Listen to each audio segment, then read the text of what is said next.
আসসালামু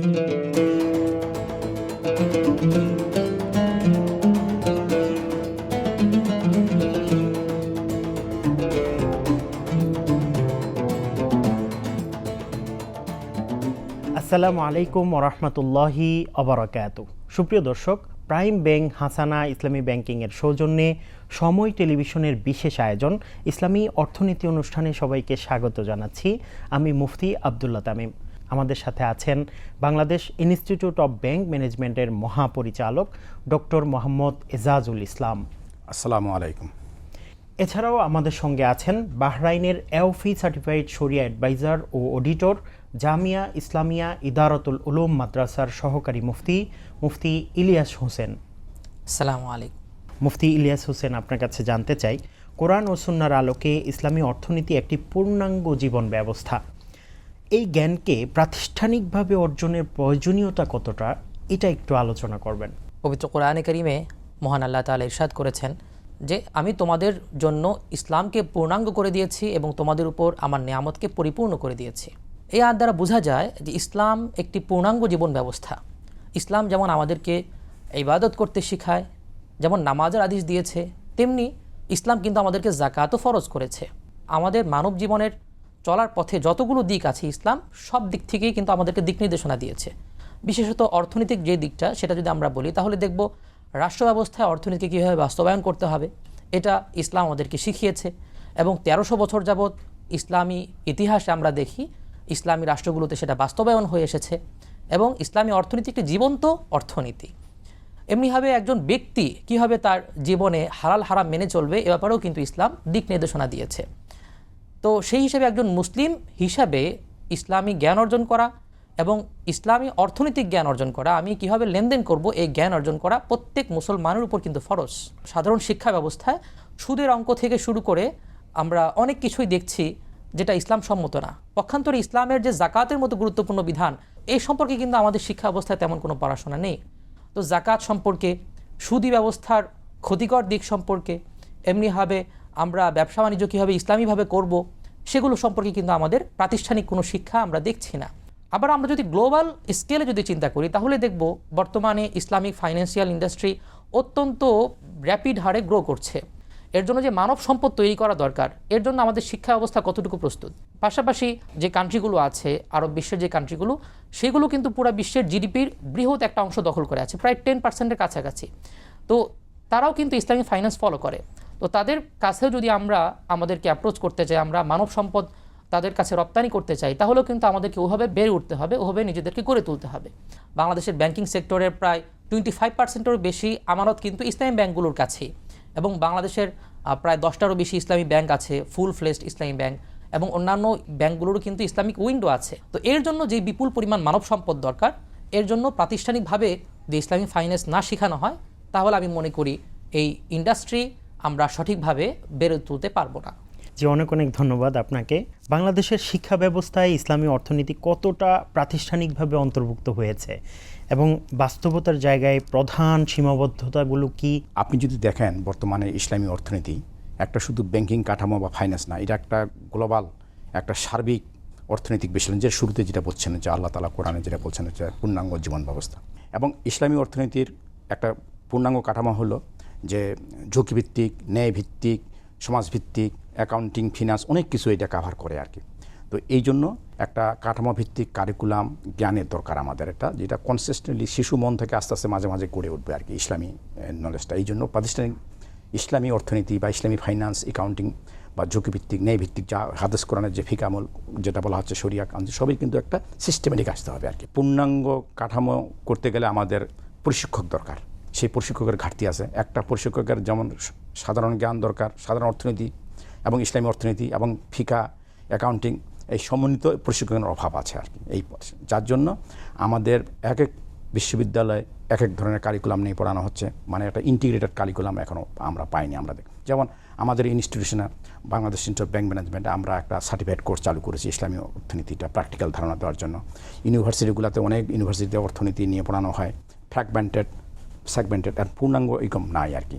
তো এই জন্য এই ইসলামী ব্যাংকিং, উনি যেটা বলতেছিলেন, বিশ্ব আমাদের দেশে যেভাবে ব্যাংকিং ব্যবস্থা এগোচ্ছে, অর্থনীতি যেভাবে আগাচ্ছে, যদি আমরা সত্যিকারে ইসলামী অর্থনীতিকে বিকাশ করতে চাই, তাহলে প্রাতিষ্ঠানিকভাবে একটা পূর্ণাঙ্গ শিক্ষা ব্যবস্থা আমাদেরকে তৈরি করতে হবে to catch up the future challenge of Islamic banking and finance. অনেক ক্ষেত্রে ইসলামী অর্থনীতি সম্পর্কে আংশিক বা ভুল ধারণা তৈরি হচ্ছে সমাজের মধ্যে। সঠিক শরিয়াভিত্তিক জ্ঞান প্রতিষ্ঠায় আলেম সমাজ এবং শিক্ষা প্রতিষ্ঠানের ভূমিকা কেমন হওয়া উচিত বলে আপনি মনে করেন? আমাদের সমাজে ইসলামিক ফাইন্যান্স অ্যান্ড ইকোনমিক্স সম্পর্কে বেশ কিছু ভুল ধারণায় প্রচলিত আছে। মানুষ মনে করে যে ইসলামিক ইকোনমিক্স অ্যান্ড ফাইন্যান্সের অর্থই হলো ইসলামিক ব্যাংকিং বা ইসলামিক তাকাফুল ইন্ডাস্ট্রি। তো Islamic banking, Islamic Takaful industry এগুলো অবশ্যই ইসলামিক ফাইন্যান্সের একটা গুরুত্বপূর্ণ পার্ট, কিন্তু সাধারণ মানুষ অনেক সময় ভুলে যায় যে আমাদের ব্যক্তিগত জীবনেও কিন্তু ইসলামিক ইকোনমিক্স অ্যান্ড ফাইন্যান্সের বড় একটা দখল আছে, বড় একটা প্রভাব আছে। উদাহরণস্বরূপ জাকাত, এটা তো প্রত্যেক ব্যক্তির উপর ফরজ, এটা প্রাতিষ্ঠানিকভাবে ফরজ হচ্ছে বিষয়টা এমন না। সুতরাং জাকাতের হিসাব প্রত্যেককেই জানতে হবে, প্রত্যেককে এর জ্ঞান অর্জন করতে হবে। এমনিভাবে সুদ থেকে বেঁচে থাকা এটা প্রত্যেকের ব্যক্তিগতভাবে প্রত্যেকের উপর ফরজ। আরও যেই বিষয়গুলো আছে লেনদেনে, হালাল হারাম থেকে বেঁচে থাকা, হিডেন হারামগুলো থেকে বেঁচে থাকা, এগুলো সম্পর্কে জ্ঞান অর্জন করা কিন্তু প্রত্যেক ব্যক্তির উপর স্বতন্ত্রভাবে ফরজ।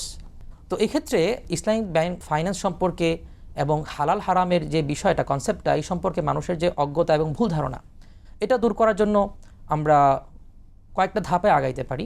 এক নম্বর হলো ওলামায়ে কেরাম এর একটা বড় দায়িত্ব হলো মানুষের মাঝে ফাইন্যান্সিয়াল লিটারেসিটা বৃদ্ধি করা।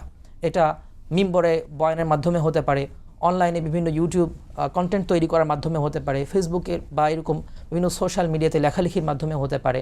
এরপর প্রতিষ্ঠানগুলোর একটা বড় দায়িত্ব হলো তারা বিভিন্ন কোর্স চালু করবে, আন্তর্জাতিকভাবে প্রতিষ্ঠিত যেই মানদণ্ডগুলো আছে সেগুলোকে তারা বাংলাদেশে নিয়ে আসবে, সেগুলোর উপর তারা বিভিন্ন কারিকুলাম চালু করবে এবং স্কুল থেকে নিয়ে ইসলামিক ইকোনমিক্স অ্যান্ড ফাইন্যান্সকে ইন্টিগ্রেট করতে হবে এবং সরকারকে অবশ্যই পৃষ্ঠপোষকতা করতে হবে। যদি এই বিষয়গুলো আমরা ঠিকভাবে করতে পারি এবং মানুষের মাঝে সঠিক সচেতনতা তৈরি করতে পারি, তাহলে আমি মনে করি ইনশাআল্লাহ আমাদের দেশে ইসলামিক ইকোনমিক্স আর ফাইন্যান্সের ভবিষ্যৎ অত্যন্ত উজ্জ্বল। অনেক অনেক ধন্যবাদ। ইসলামী ব্যাংকিং এবং অর্থনীতির বিস্তার দিন দিন কিন্তু বাড়ছে। বাংলাদেশেও অনেকগুলো ব্যাংক তৈরি হচ্ছে, সবগুলো ব্যাংক উইন্ডো তৈরি করছে। তো এই আমরা দেখতে পাই যে প্রতিষ্ঠানগুলো অনেকটা গ্যাপ তৈরি হচ্ছে মানব সম্পদের ক্ষেত্রে। কর্মসংস্থান যেখানে হচ্ছে কিন্তু মানব সম্পদ পাওয়া যাচ্ছে না। এই গ্যাপটা কিভাবে পূরণ করা যায়? আসলে ইসলামী ব্যাংকিং অ্যান্ড ফাইন্যান্স যেভাবে আমাদের দেশে বিস্তার ঘটেছে, সেভাবে কিন্তু হিউম্যান রিসোর্স ডেভেলপমেন্টটা হয়নি, এটা গ্যাপ তৈরি হয়েছে আর কি। যেটা আমরা দেখতে পাচ্ছি শরিয়া বোর্ড থেকে, ম্যানেজমেন্ট থেকে, মিড লেভেলে, যেমন ইসলামী ব্যাংকিং ফাইন্যান্স ফ্লারের সঙ্গে ইসলামী প্রোডাক্ট তৈরি হয়েছে। তারপর ডিজিটাল ফাইন্যান্স আসছে, ট্রেডিশনাল যে প্রোডাক্টগুলো আছে কনভেনশনাল ব্যাংকিংয়ের সঙ্গে, এটা একটা কম্পিটিশন শুরু হয়ে গেছে আর কি। যেহেতু ইসলামী ব্যাংকিং ফ্লারিশিং হচ্ছে রেপিডলি উইথ গ্লোবাল, কিন্তু ওইভাবে মানব সম্পদ তৈরি হয়নি। কারণটা হলো ওইভাবে আমাদের ইন্টিগ্রেটেড কারিকুলামটা তৈরি করা হয়নি আর কি। তো এখন এই সম্পদটা তৈরি করার জন্যই তো এখন আমাদেরকে মানে মাল্টি ডিসিপ্লিনারি নলেজটা দরকার হবে আর কি। এই জন্য ইউনিভার্সিটি, ব্যাংক, রেগুলেটরি বডি এবং রিসার্চ প্রতিষ্ঠান সবার একটা ইন্টিগ্রেটেড ওয়ে আমাদেরকে এই গ্যাপটাকে পূরণ করতে হবে আর কি। উদাহরণস্বরূপ আমি বলতে পারি যে ইউনিভার্সিটি জ্ঞান চর্চা করবে তারা এবং গবেষণামূলক কাজ হাতে নেবে। অনেক যারা প্রতিষ্ঠান আছে, গবেষণামূলক প্রতিষ্ঠান, ইনস্টিটিউশন, ইউনিভার্সিটি, এবং প্রয়োগটা হবে ব্যাংকিং, ফাইন্যান্সে বিভিন্ন যে প্র্যাকটিক্যাল যারা আছে আর কি, এবং রেগুলেটরি বডি, সরকার, সব কিছু মিলে ইন্টিগ্রেট ওয়ে করতে হবে। এইটা হলো একটা ওয়ে আর কি। ইমিডিয়েটলি যেটা করতে হবে যে আমাদের যে রিসার্চ প্রতিষ্ঠানগুলো আছে অথবা ইনস্টিটিউশনগুলো যে আছে, এবং নিড বেস কিছু সম্পদ তৈরির একটা কোর্স চালু করতে হবে। এটি সার্টিফাইড কোর্স হইতে পারে ইমিডিয়েট মিট আপ করার জন্য। ব্যাংকস, ফাইন্যান্স এবং ইনস্টিটিউশন, ইউনিভার্সিটি ইন্টিগ্রেটেডভাবে একটা রেগুলেটরি বডি সহ একটা ইন্টিগ্রেটেড কারিকুলাম ইমিডিয়েটলি চালু করা উচিত, যাতে ইমিডিয়েট চাহিদা, নিড বেস, সেটা যেন ফিট আপ করে আর কি। আলহামদুলিল্লাহ, আমরা বাংলাদেশে ইস্টার্ন ইউনিভার্সিটি অলরেডি চালু করেছে একটি MBA কোর্স এবং ঢাকা ইউনিভার্সিটিও শুরু করতে যাচ্ছে। এটা আমাদের জন্য আশার সংবাদ। আপনি অনেক সুন্দর পরামর্শ দিয়েছেন। আশা করি এটা আমাদের কর্তৃপক্ষ এবং বিশ্ববিদ্যালয়গুলো এদিকে নজর দিলে ইসলামী ব্যাংকিং আরও এগিয়ে যাবে। এই পর্যায়ে মুফতি ইলিয়াস হোসেন, আপনার কাছে জানতে চাই, আধুনিক অর্থনৈতিক সমস্যার শরিয়াসম্মত সমাধান দিতে গবেষণা, ইস্তেহাদ ও প্রাতিষ্ঠানিক জ্ঞান কতটা জরুরি? এক্ষেত্রে দায়িত্ব কিভাবে নির্ধারিত হওয়া উচিত বলে আপনি মনে করেন? ইস্তিহাদের যে বিষয়টা আপনি উল্লেখ করলেন, রাসূল করিম সাল্লাল্লাহু আলাইহি ওয়াসাল্লামের অত্যন্ত প্রিয়ভাজন একজন সাহাবী, প্রখ্যাত সাহাবী মুআজ ইবনে জাবাল রাদিয়াল্লাহু আনহুকে তিনি যখন ইয়ামানে শাসনকর্তা হিসেবে, বিচারপতি হিসেবে পাঠিয়েছিলেন, তখন কিন্তু তিনি প্রশ্ন করেছিলেন যে, হে মুআজ, তুমি যদি কিতাব এবং সুন্নাতে কোনো কিছু না পাও তাহলে তুমি কি করবে? তখন মুআজ রাদিয়াল্লাহু আনহু উত্তর দিয়েছিলেন, আজতাহিদু বিরাই ওয়ালা আলু, যে আমি ইজতিহাদ করব, অর্থাৎ কোরআন সুন্নাহ অনুযায়ী গবেষণা করে নতুন সমস্যার সমাধান করব। তো সেই থেকে নিয়ে আজ অবধি ওলামায়ে কেরাম আলহামদুলিল্লাহ এই দায়িত্ব পালন করে আসছেন। এবং বর্তমান সময়ে আমরা ইসলামী ফাইন্যান্সের যে গ্রোথ দেখছি, যে প্রোডাক্টগুলো দেখছি, ব্যাংকিং মুরাবাহা, মুদারাবা, মুশারাকা, এমনিভাবে প্যারালাল সালাম, ইস্তিসনা, ইজারা মুনতাহিয়া বিত্তামলিক, এগুলো কিন্তু ইস্তিহাদেরই ফসল। এবং আলহামদুলিল্লাহ ওলামায়ে কেরাম ইস্তিহাদ করছেন। আমি মনে করি ইস্তিহাদটা এক্ষেত্রে অত্যন্ত গুরুত্বপূর্ণ। আমাদের দেশের প্রেক্ষাপটে যদি আমরা বলি, আমাদের দেশে কমোডিটি মার্কেট এখনও নেই, কমোডিটি মার্কেট আসছে। তো যদি আসে তাহলে সেটা কীভাবে প্রয়োগ করা হবে এবং ইসলামী দৃষ্টিকোণ থেকে কী কী বাধা আছে সেগুলো কীভাবে দূর করা হবে, সেগুলো ওলামায়ে কেরাম গবেষণা করবেন। ডিজিটাল পেমেন্ট সিস্টেম আমাদের দেশে অলরেডি আমরা দেখছি, তো এটা কীভাবে ইসলামী ব্যাংকগুলোর সাথে আরও কীভাবে ইন্টিগ্রেট করা যায়, এটা ওলামায়ে কেরাম ইস্তিহাদ করবেন। ক্রিপ্টোকারেন্সির ব্যাপারে ইস্তিহাদ করবেন এবং আলহামদুলিল্লাহ বিশ্বব্যাপী এগুলোর ব্যাপারে ইস্তিহাদ চলছে, গবেষণা চলছে।